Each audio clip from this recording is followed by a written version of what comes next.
کوئی ندیم صاحب ہیں، ان کے نام کا دوسرا حصہ مجھے بھول جاتا ہے، ڈپٹی سیکرٹری، انہوں نے میرانی صاحب کو فون کیا کہ چپرائیں چیف منسٹر صاحب کہتے ہیں جس سے کہیں انکوائری کرا لیں. ٹھیک ہے. کس چیز کی انکوائری؟ 59 ایکڑ فصل کو آگ لگا دی گئی ہے، ڈی پی او دیکھ کے آیا ہے. کچھ حقائق بھی شاید سننا چاہ رہے ہوں. کون سے حقائق بالکل واضح ہیں. انہوں نے ہمارے دفتر کے ایک صاحب کو فون کیا جو میرانی صاحب کے ساتھ ان سے پہلے ملے تھے اور کہا تھا اب کوئی زیادتی نہیں ہوگی. وہ پہلے زیادتی کے واقعات ہوئے تھے، اس کے بعد زیادتی کے واقعات میں اضافہ ہو گیا. ایک پہلو تو یہ ہے. دوسری طرف آج میں نے معلوم کیا ندیم صاحب نے توسیع کے کچھ اخبار نویسوں سے رابطہ کیا اور کچھ حکام سے رابطہ کیا، نیچے سے اوپر تک، پٹواری سے لے کے اوپر تک، اور کہا کہ کسی طرح میرانی کو listen to me، کسی طرح غلام مصطفیٰ میرانی کو جرائم پیشہ اور قبضہ گروپ ثابت کرو. کسی طرح. انہوں نے کہا کیسے ثابت کریں؟ وہ یہ تو کہ مرد شریف ہے، اس کے ساتھ تو زیادتی ہوئی ہے. وہ رپورٹ لے کے گیا ایک آدمی، وہ ایک افسر کے پاس، اب محرک کا نام نہیں لے، ادھر پھینک دی. اس نے کہا مجھے یہ کہا گیا ایسے جرائم پیشہ ثابت کرو، قبضہ گروپ ثابت کرو. ایک طرف کہہ رہے ہیں آپ آ جائیں جس سے چاہے انکوائری کرا دیں. کون سی انکوائری؟ یہ میرے سامنے شیشے کا میز پڑا ہوا ہے، اس پہ انکوائری کرنے کی ضرورت ہے. کچھ لوگوں سے گواہیاں چاہیے ہوں. ڈی پی او صاحب وہاں گئے، انہوں نے جلے ہوئے کھیت دیکھے، انہوں نے تھانے دار سے کہا جاتے ہوئے کہ خدا کا خوف کرو. بندے پکڑے گئے، وہ لاہور سے فون کر کے چھڑوائے گئے. کون سی انکوائری؟ میں تو کہتا ہوں عمران خان صاحب کہیں ایک جھلک کہیں مجھے نظر آیا اور میں اسے کہوں عمران خان خدا کا خوف کرو. قریبی جھلک سے اچھا ہے آپ یہاں بیٹھ کے بات کر رہے ہیں، اللہ کو کیا جواب دو گے؟ یہ اس کو وزیر اعلیٰ بنایا یار، جس کی تحصیل میں یہ ہو رہا ہے روز قبضے، اور جو پھر یہ کہ ان کے خلاف مقدمے بنائے جائیں. جو لوگ بے گناہ ہوں، جن کی زمینوں پہ قبضے ہو، انہیں جرائم پیشہ ثابت کیا جائے. اور ہارون رشید نے اس پہ بات کیوں کی؟ لوگوں سے پوچھا جا رہا ہے. اب وہ مجھ سے براہ راست تو کوئی پوچھتا نہیں، مطلب میڈیا سے پوچھا جا رہا ہے غلط ہو رہا ہے تو کیوں ہو رہا ہے. میں نے جو بات کی ہے اگر وہ غلط ہے تو مجھے سمجھا دیا جائے. میں کہوں گا کہ ہاں، میں اگر یہ ثابت ہو جائے کہ یہ بات غلط ہے، جی میں نے غلط بات کی، میں معافی مانگتا ہوں، مجھ سے تو نہیں بات کی. آپ نے غلط بات کی. لوگوں سے کہہ رہے ہیں کہ جی یہ اس کے پاس کیوں گئے. انہوں نے کہا بھائی وہ کسی کی بات مانتا ہے یا کسی کے کہنے پہ کرتا ہے، اس نے اپنے طور پہ. اگر آپ نے غلط بات کی ہوتی ہارون صاحب تو انکوائری کے حوالے سے کیوں میرانی صاحب کو یہ آپشن دیا جاتا کہ آپ جس سے چاہیں آپ کروا دیں؟ افسوس ہے بزدار صاحب آپ پہ، بے حد افسوس ہے، اور آپ کو پتہ نہیں، اور عمران خان صاحب بے حد افسوس ہے، اور ان لوگوں کو بالکل اندازہ نہیں ہے کہ اس دنیا کا کوئی آقا و مالک ہے، وہ فیصلے صادر کرتا ہے، اس طرح نہیں ہوتا. اقتدار کی کرسی کا نشہ ایسا ہوتا ہے ہارون صاحب، سب ذہن سے غائب ہو جاتا ہے. مجھے بتائیے آپ کی ذاتی حیثیت میں کوئی میرانی صاحب سے بات چیت ہوئی اس بارے میں؟ اب وہ کیا چاہ رہے ہیں یا کیا معاملات ہیں؟ میرانی صاحب بیچارے گھبرائے ہوئے ہیں، وہ ایک سادہ سا شریف سا آدمی، بالکل سمپلسٹ جو آدمی اس دنیا میں ہوتا ہے، انتہائی جو اپنا کام کاج کرتا ہے، کسی کے ساتھ زیادتی نہیں کرتا. میں نے آپ سے کہا اسم با مسمہ ہے. غلام مصطفیٰ ان کا نام ہے، مصطفیٰ کا غلام کو جیسے سادہ سمپل سا ہونا چاہیے. نہیں فرشتہ نہیں میں کہہ رہا ان کو، تو وہ ہیں، وہ تو اتنے سادہ لو آدمی ہیں کہ جب بزدار صاحب وزیر اعلیٰ بنے تو وہ لکھتے رہے کہ جی ان سے بڑی امیدیں وابستہ ہیں، پسماندہ علاقے کے آدمی ہیں، اور یہ ہیں، اور امید ہے غریبوں کا بھلا کریں، یہ غریبوں کے حال ہزار سے واقف. اچھا، انکوائری کا آپشن دے رہے ہیں تو میرانی صاحب کی طرف سے کوئی ایف آئی آر درج کروائی گئی ہارون صاحب؟ وہ صاحب حقائق حکومت کو معلوم ہے. میں آپ کو ایک بنیادی بات بتائیے، ایک طرف ان سے کہہ رہے ہیں انکوائری کرائیں، دوسری طرف وہاں میسج پہ میسج آ رہا ہے کسی طرح اس کو جرائم پیشہ اور قبضہ گروپ ثابت کریں. چلیے دیکھتے ہیں اس پہ عمران خان صاحب اور خاص طور پر عثمان بزدار صاحب کیا ایکشن لیتے ہیں. عمران خان صاحب نے کرنا اور کیا سب کچھ تو کریں گے. تونسا کے حوالے سے بزدار صاحب اللہ کرے گا، ساؤتھ پنجاب کے حوالے سے بڑا نرم گوشہ ہے عثمان بزدار صاحب کے دل میں. آپ بے دل کا ایک فارسی کا شعر ہے، مجھے اس کا اب شعر تو بھول گیا، فارسی کا شعر ظاہر ہے اب یاد کہاں رہتا ہے، کہ مظلوم کی آہ جب آسمان تک جاتی ہے تو اس کا استقبال کیا جاتا ہے،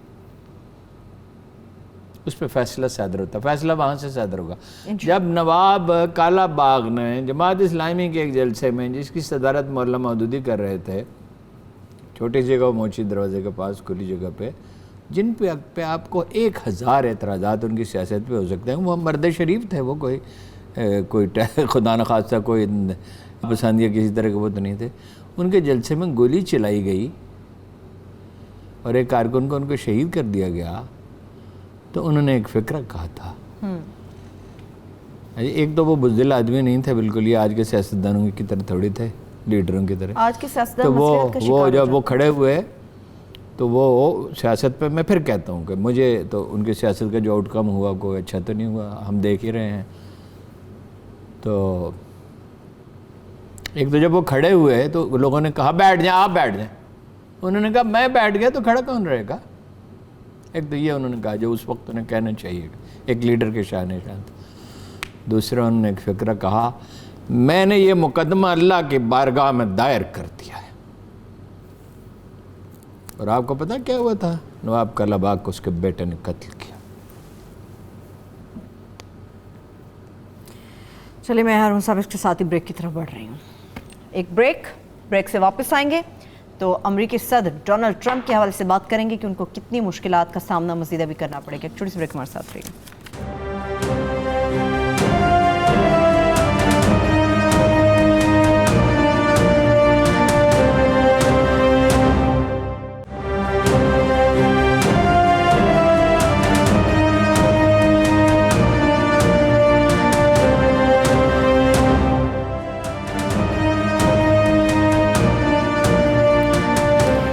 ویلکم بیک. ہارون صاحب، امریکی صدر ڈونلڈ ٹرمپ کے حوالے سے بات کریں گے. دائیں بائیں تو بڑے وہ پھنسا لیتے ہیں اپنی ٹانگوں کو. اب وہاں کا کیا جو امریکہ میں ان کو پیش آ رہی ہیں چیزیں ساری، خاص طور پہ جان بولٹن کی جو کتاب ہے اس سے متعلق بات کریں گے. The room where it happened. وہ کمرہ جہاں یہ سب ہوا، جہاں یہ واقعہ پیش آیا. اور ان کی بھتیجی جو کتاب لکھ رہی ہیں، جی بالکل، اس کا کیا نام ہے؟ میں اس کا نام آپ کے ساتھ شیئر کرتی ہوں ہارون صاحب. خاتون ہے میری ٹرمپ، جو لکھتی ہیں too much and never enough, how my family created the world's most dangerous man. آپ سوچیے اس کتاب میں کیا ہوگا. اچھا، اب اس کتاب کا تو آپ کو پتہ ہے کہ عدالت میں کہا گیا کہ اس پہ پابندی لگا دی جائے. بڑی دلچسپ باتیں عدالت میں وہ کیس بڑا دلچسپ ہے. وہ تفصیل تو نہیں پڑھی مگر جتنی چیزیں سامنے آئی ہیں اب تک میڈیا سے، وہ بڑا دلچسپ ہے. اس کو بھی ڈانٹا جان بولٹن کو بھی عدالت نے. اس نے کہا میں تو $2 ملین لے چکا ہوں. انہوں نے کہا یہ کیا دلیل ہے بھائی؟ جو جج ہوتا ہے، دیکھو آزاد معاشروں میں تو جج ہوتا ہے، اور بہت سوچ ریمارکس یوں ہی نہیں دے دیتے. ہمارے یہاں تو بعض اوقات ایسے جج بھی آئے ہیں جو ایسے ریمارکس دیتے ہیں جو آدمی حیران ہی رہ جاتا ہے کہ یہ کوئی کرنے کی بات تھی. اچھا، بعض ججز سے تو ہم درخواستیں کرتے رہے ٹیلی ویژن پہ، اور خدا را اپنے وقار کا خیال رکھیں، اس طرح کی کیا باتیں کریں.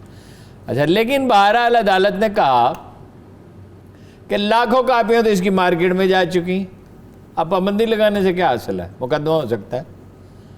اگر کسی کی توہین ہوئی ہے، کوئی غلط بات ہے، وہ تو کہتے ہیں سرکاری راز افشا کیے ہیں.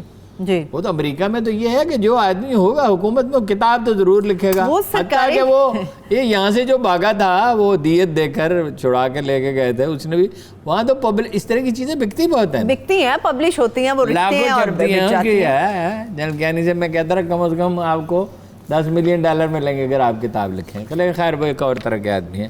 انہوں نے کہا مجھے اس سے غرض نہیں ہے، میں نہیں لکھنا چاہتا کتاب، کیونکہ ان کے پاس جو معلومات تھی وہ تو کسی کے پاس تھی نہیں. وہ انڈیا کو بھی ڈیل کر رہے تھے، امریکہ کو بھی ڈیل کر رہے تھے، برطانیہ کو بھی، یورپی یونین کو بھی، ٹیررسٹوں کو بھی، پولیٹیکل. لیکن ہمارا معاشرہ تھوڑا کتابیں کم پڑھتا ہے. نہیں، وہ تو کتاب دنیا میں چھپتی اور اس کا تو نام رہتا ہے، لیکن خیر انہیں دلچسپی نہیں. وہ جنرل کاکڑ کی طرح، غلام ساخہ کی طرح ان کا مزاج یہ ہے کہ نہ لکھ، بات نہ کیجیے.